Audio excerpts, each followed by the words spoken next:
3학년 일반기 학생 여러분 안녕하세요. 심화국어 강의를 시작하도록 하겠습니다.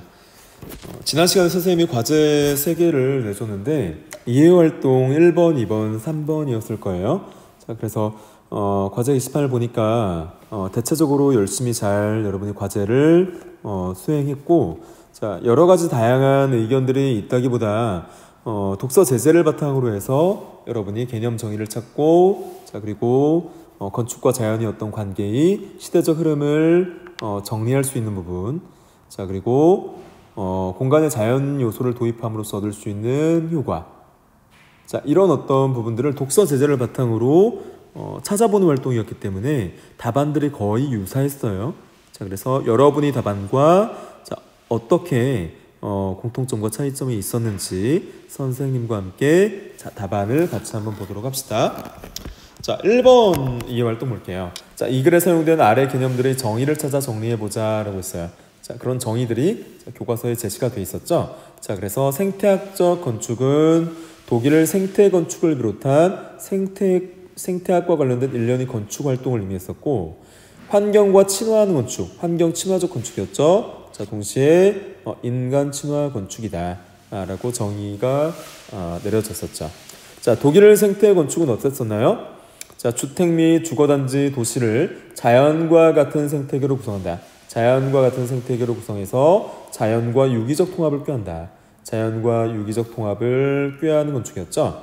자, 그리고 자연자원과 에너지를 효율적으로 연계한다.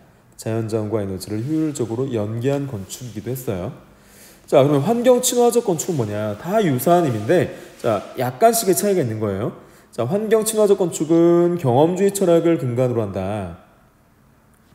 경험주의 철학을 근본으로 해서 자연과 함께하는 계절 친화적 건축이었고, 자, 그리고 자연의 순환 원리를 건축에 적용한다. 자연의 순환 원리를 건축에 적용하고 자연 요소의 성질을 이용해서 쾌적한 환경을 제공하는, 자, 그런 어떤 건축 방법이었죠.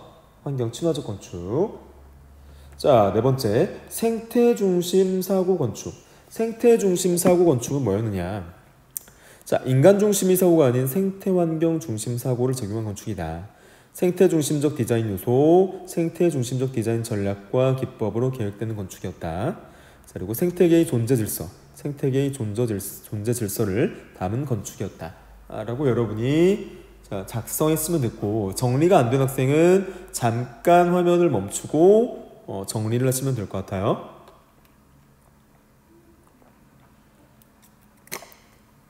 자, 여러분이 화면을 멈추고 정리했다라고 생각을 하고 2번으로 넘어갈게요. 자, 2번은 건축과 자연의 관계가 시대의 흐름에 따라서 어떻게 변화해 왔는지 정리해보세요. 역시 우리 교과서 본문에 나와 있던 내용인데, 근대 이전과 근대 시기와 근대 이후로 나누어 봤었죠. 그래서 근대 이전의 어떤 건축과 자연의 관계는 어땠나요? 자연 발생적으로 형성된 원시 건축이 발전하였다. 그래서 각 나라, 민족, 지역에 알맞은 토속 건축으로 정착하였다. 자, 그리고 건축이 유기적이었고, 유기성을 띈다는 것은 서로 밀접한 연관성을 띄었고, 실용적이었고, 전통성을 지니고 있었고, 익명성을 담보하고 있었다. 근대 시기에는 어땠나요? 근대 시기에는 픽처레스크, 네오고딕, 영국의 수공예 운동, 아르누보 경향, 표현주의 등과 자연과 유기적 관계를 맺는 건축 경향이 전개되었다. 그리고 유기적 건축 디자인은 모더니즘 사조의 영향을 많이 받았다라고 되어 있네요. 자, 교과서 본문에 그대로 나와 있습니다. 자, 근대 이후의 활동은 어땠어요? 자, 근대 이후의 활동은 개성이 없는 건축, 비자연성, 자연과 결부되지 않은 건축을 극복하고 환경과 에너지 문제를 해결하기 위한 건축 흐름이 생겨났어요. 자, 그리고 독일 생태 건축, 미국의 그린 건축, 일본의 환경 공생 건축 등 다양한 생태 건축이 나타났다. 그래서 근대와 근대 이후 시기의 건축의 흐름에 대해서 여러분이 정리를 해두시면 될 것 같습니다. 역시 잠깐 여러분이 화면을 멈추고 정리를 하세요. 자, 정리를 했다는 가정하에 또 3번으로 넘어가겠습니다. 자, 공간에 자연 요소를 도입함으로써 얻을 수 있는 효과에 대해서 말해보자. 자, 그래서 이런 어떤 공간에 자연 요소를 도입하면 에너지와 자원을 절약할 수 있고 공기를 정화하고 환기할 수도 있으며 실내 미세기후를 부드럽게 하는 효과가 있었죠. 자, 그리고 신체 심리적 치유 효과, 자, 그리고 청각, 시각, 공감각적 청량감, 자, 존재만으로도 생동감을 제공하는 이러한 어떤 효과들을 거둘 수 있었죠. 자, 여기까지가 여러분에게 냈던 과제였고 네 번째 목표 활동부터 보도록 하죠. 자, 네 번째 목표 활동, 이 글을 통해 알게 된 정보를 다음의 과정에 따라 주변 인물들에게 설명해보자. 자, 우리가 지금 배우는 단원의 명칭이 논리적 사고와 의사소통이에요. 그러니까 여기에서 여러분이 정보를 재구성하고, 자, 여러분이 나름대로의 생각을 정리했다면 그것을 논리적 체계, 즉 논리적 사고를 통해서 다른 사람에게, 청자에게 또는 독자에게 말을 하거나 글로 쓸 수 있는 능력을 키워야 한다는 거죠. 자, 그랬을 때 1번, 이 글에서 주변 인물에게 설명할 만한 정보를 선정해보자 라고 했어요. 자, 주변 인물에게 설명 가능한 정보를 선정하고, 자, 2번에서는 어땠어요? 예상 청중을 선정하고 설명에 적합한 정보 조직 방법을 생각해보자. 3번, 예상 청중을 고려하여 설명할 정보를 정리해보자. 4번, 예상 청중을 고려하여 적절한 표현 방법을 선정해보자. 자, 5번, 짝이 내 짝이 예상 청중이라고 생각하고 서로의 조직 및 표현 방법을 평가해보자. 자, 5번은 심화활동인데 어떤 문제예요? 자, 소단원일의 심화활동에서 세운 연구 계획서를 바탕으로 연구 보고서를 작성해보자 라는 활동이 있어요. 이 활동도 원래는 이제 모둠 활동으로 전개되는 거에 좋은데 지금 여러분이 모둠 활동을 할 수 있는 형편이 아니니까 역시 이 부분은 과제로 내드리도록 할게요. 자, 여러분의 과제는, 오늘 과제는 4번 목표 활동 4번, 그리고 심화 활동 5번이에요.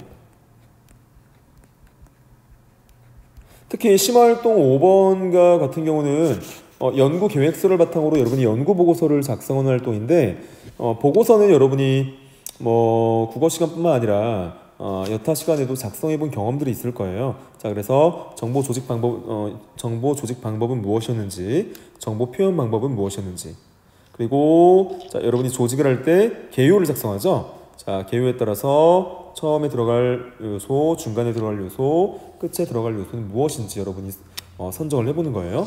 자, 그리고 나서 자, 보고서를 작성을 해봅니다. 자, 그래서 이렇게 한 편의 보고서 양식까지 여러분이 과제 게시판에 올려주면 되겠어요.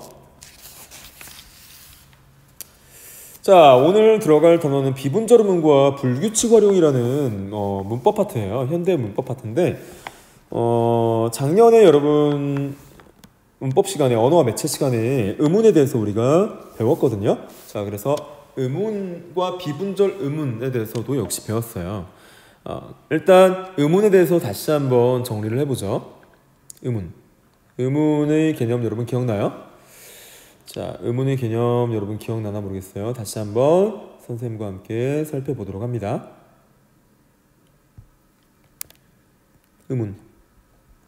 의문은 무엇과 무엇으로 나누어 볼 수 있다고 했었죠? 음과 운. 음과 운의 결합인데, 자, 이 음과 운은 자, 무엇이 생략되어 있다고 했었죠? 운소.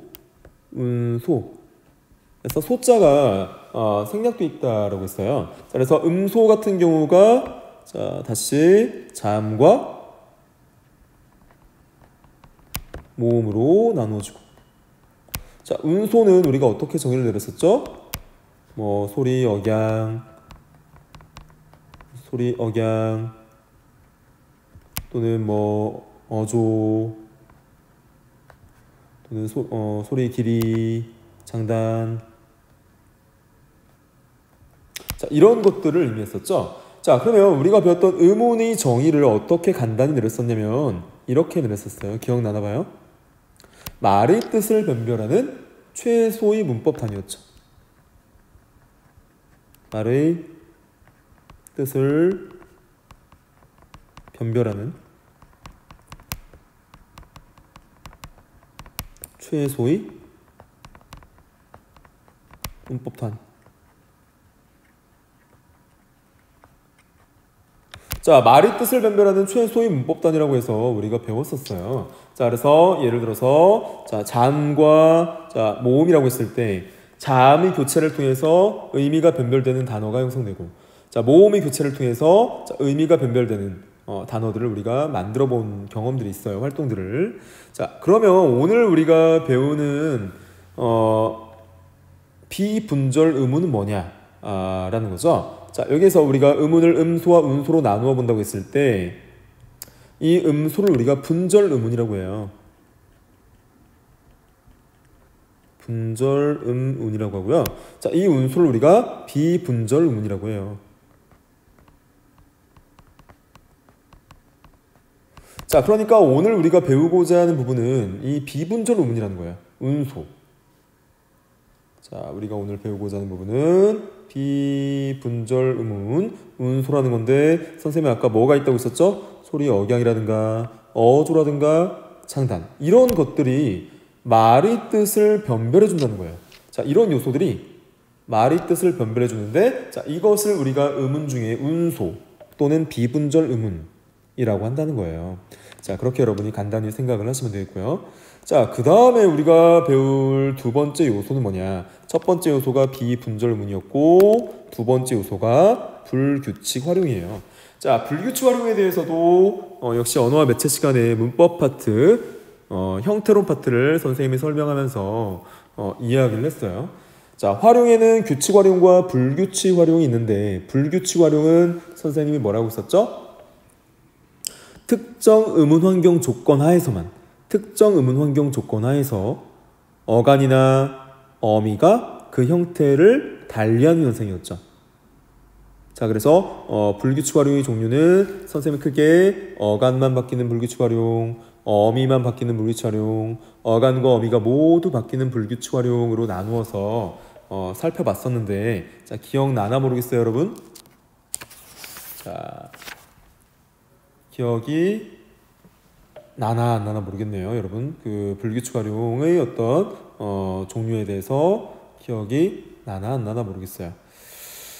자, 그러면 우리 지난 시간에 배웠던 불규칙 활용도 한번 살펴볼까요? 불규칙 활용.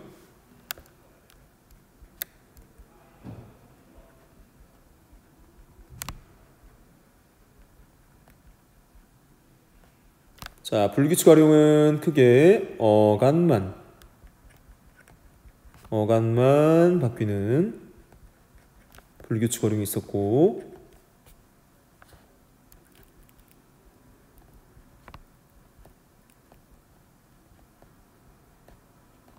어미만 바뀌는 불규칙 활용이 있었고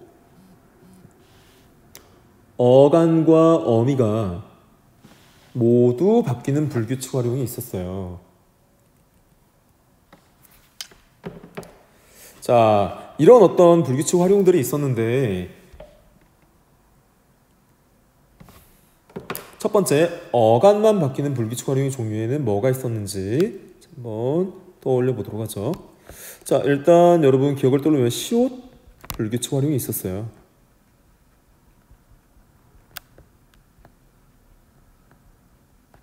자, 시옷 불규칙 활용의 개념은 뭐였어요? 어간, 말, 의문이 어간말, 음절말, 의문 돼요. 어간말, 의문이 시옷으로 끝나고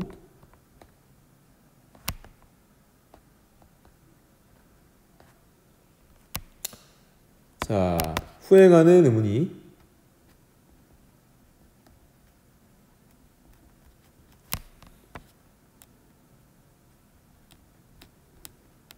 모음으로 시작할 때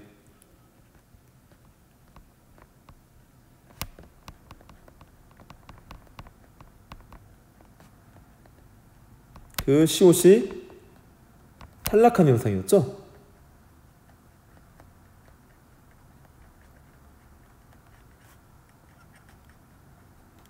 자, 그래서 선생님이 예로 든 것이 뭐였나요? 대표적인 예로 우리 교과서에서 든 것이 짓다였어, 짓다. 자, 짓다를 우리가 분석해보면 짓이라는 어간이죠. 그 다음에 다라는 평서형 종결어미예요. 자, 그런데 여기에서 짓이라는 어간 다음에 모음 어미가 오면 어간말 의문인 시옷이 탈락한 현상이 발생했었어요. 예를 들어서 짓이라는 어간에 다가 아니라 어라는 모음 어미가 왔을 때 이것이 어떻게 활용을 했었나요?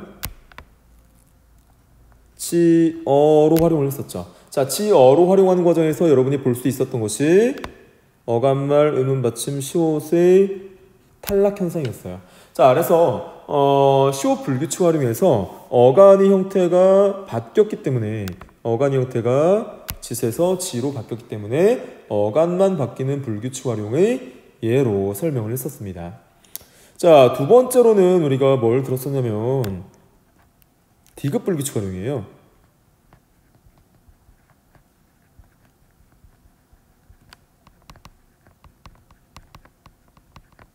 자, 디귿 불규칙 활용 여러분 기억나나 모르겠어요. 자, 디귿 불규칙 활용도 개념 정의는 유사합니다. 자, 디귿 불규칙 활용은 어간말 의문이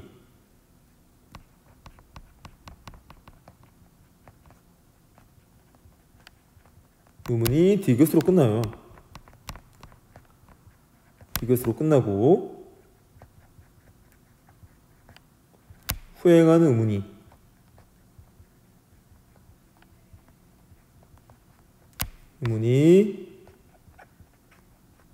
오음으로 시작할 때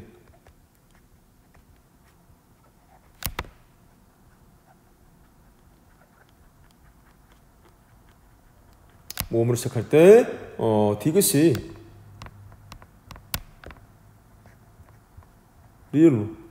리을로 바뀌는 현상이었어요.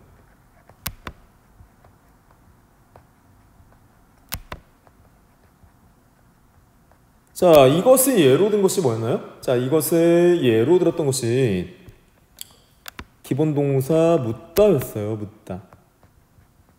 누군가에게 묻다 할 때 그 묻다죠. 자, 그래서 여기서의 어간은 묻이었고 동사 어간.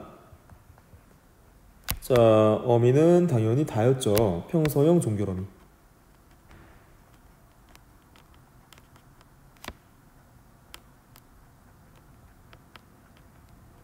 자, 그런데 어간 뒤에 모음 어미가 왔을 때는 상황이 달라져요. 자, 묻이라는 어간에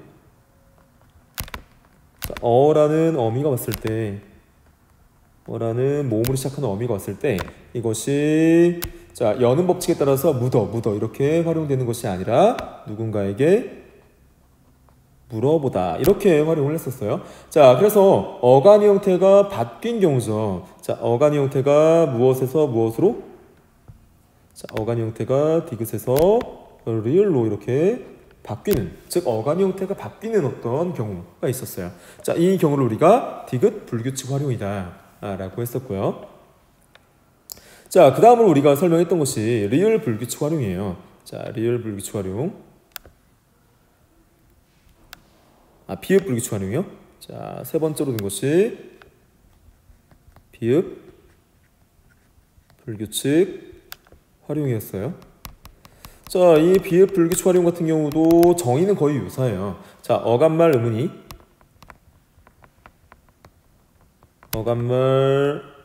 의문이 비읍으로 끝납니다. 비읍으로 끝나고 후행하는 의문이 모음으로 시작해요. 후행하는 의문이 모음으로 시작할 때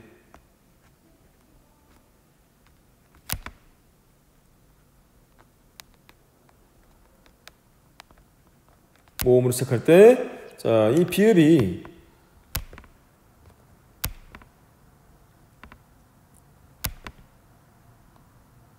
반모음 오나 우로 바뀌어요. 자, 비읍이 반모음 오 또는 우로 바뀌는 현상이었어요.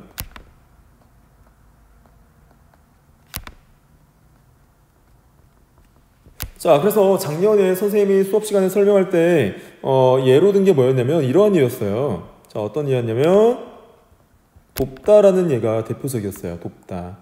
기본 동사 돕다 얘가 대표적이었는데 자, 이것은 돕이라는 동사의 어간과 다라는 평소형 종결어미의 결합이었죠. 자, 그런데 자, 평소형 종결어미 말고 모음 어미가 결합했을 때는 자, 형태가 달라졌었죠. 어간 형태가. 어떻게? 돕이라는 어간 뒤에 자, 아라는 모음 어미가 왔을 때 모음 어미가 왔을 때 자, 어떻게 형태 변화를 겪었나요? 도와가 됐어요. 도와. 자, 도와가 됐다는 것은 결국 어간말 받침 비읍의 형태가 자, 반모음 오의 형태로 바뀌었다는 거예요. 자, 그래서 여기서 바뀐 부분을 우리가 살펴보면 어간말 음은 비읍이 자, 무엇으로 여기 오의 형태로 반모음 오의 형태로 바뀌었다는 겁니다. 자, 그래서 비읍이 오의 형태로 바뀌었기 때문에 어간의 형태가 바뀐 불규칙 활용으로 우리가 작년에 배웠었어요. 자, 시오, 디귿, 비읍 불규칙 활용이 어간이 바뀌는 대표적인 불규칙 활용이었어요. 자, 그 다음에 또 우리가 어간만 바뀌는 불규칙 활용이 뭐가 있었냐면 르 불규칙 활용이 있었어요. 자, 르 불규칙 활용 여러분 기억나나 모르겠어요. 자, 르 불규칙 활용. 자, 르 불규칙 활용은 어디 써볼까요? 여기 한번 써볼까요? 자, 4번.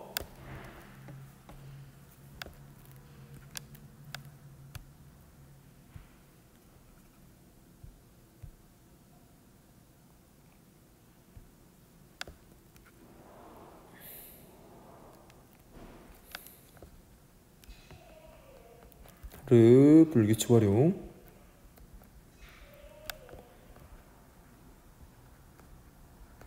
자, 이 르 불규칙 활용도 마찬가지예요. 자, 어간말 음운이 르로 끝나고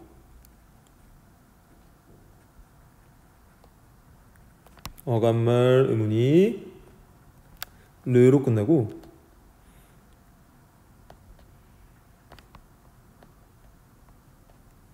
후에 가는 음운이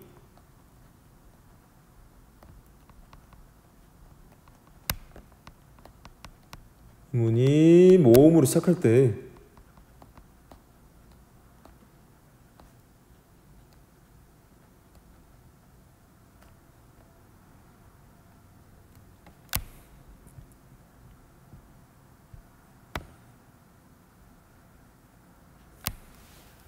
리을이 덧나는 현상이에요. 자, 리을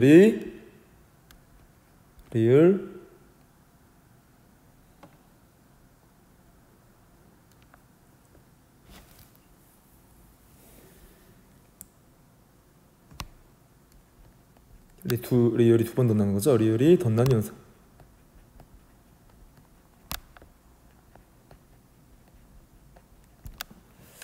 자, 할 때 리을이 덧나는 현상. 그리고 여기에서는 모음이 탈락해 버립니다. 모음의 형태가 달라지는 거죠. 자, 모음이 달라집니다. 자, 그래서 예로 든 것이 작년에 우리가 예로 들었던 것이 흐르다라는 기본 동사예요. 자, 흐르다라는 기본 동사의 어간이 어디까지인가요? 흐르까지죠. 이게 어간이고 다가 평소형 종결음이죠.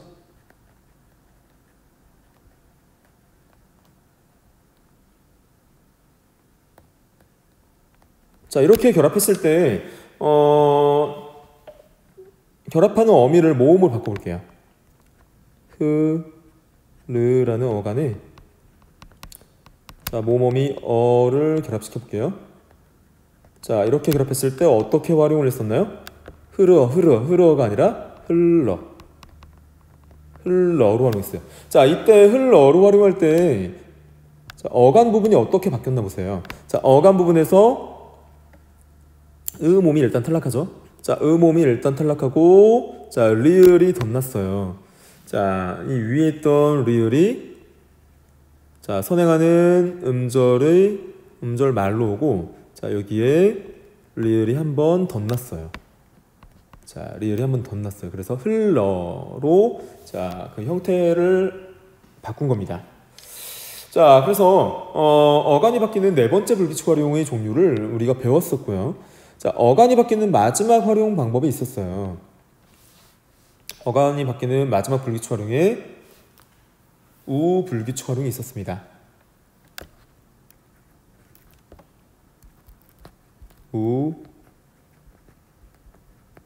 우불규칙 활용이 있었어요. 자, 우불규칙 활용은 용례가 하나밖에 없었다라고 선생님이 강조했던 기억이 있네요. 자, 그래서 우불규칙 활용은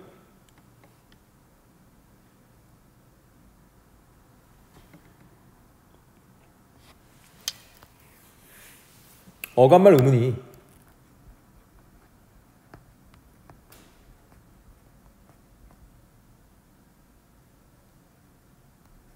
우로 끝나요.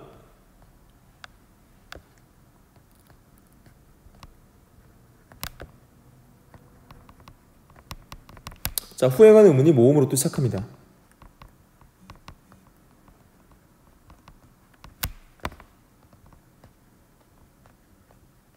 이 모음으로 시작할 때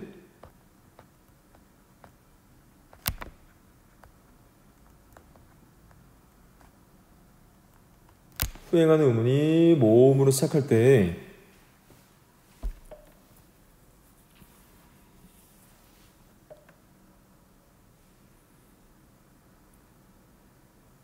우가 탈락한 현상이에요.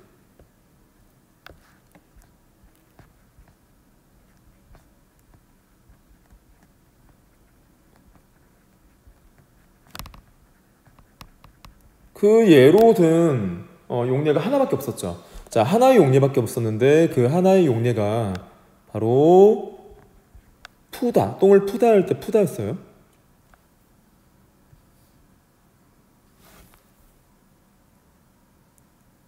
아, 선생님이 똥을 푸다 할 때 푸다였습니다.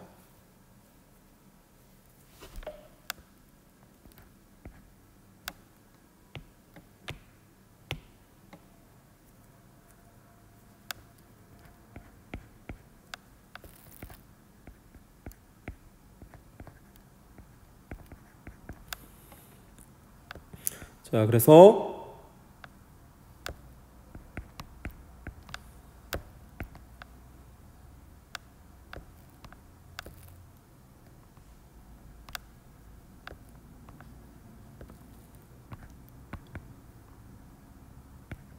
펜이 잘 안 써지네요. 자, 푸라는 어간에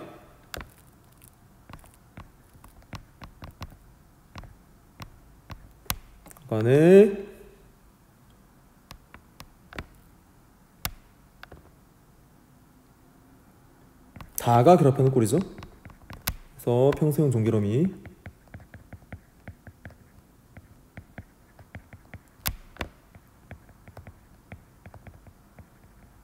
종결어미가 이렇게 결합을 하고요. 자, 그런데 여기에 다가 아니라 모음어미가 결합했을 때 푸라는 어간에 어라는 모음어미가 결합했을 때 어떻게 활용하냐면 똥을 퍼 이렇게 활용한다는 거예요. 자, 그래서 여기서 어간이 어떻게 바뀌었냐면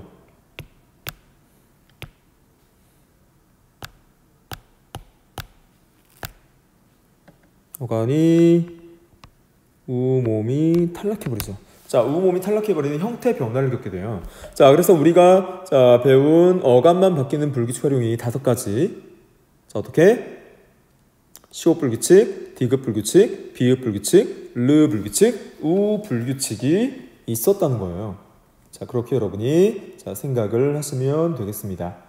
자, 그래서 불규칙 활용은 특정 의문 환경 조건 하에서 어간만 바뀌는 불규칙 활용을 우리가 지금 배운 거예요.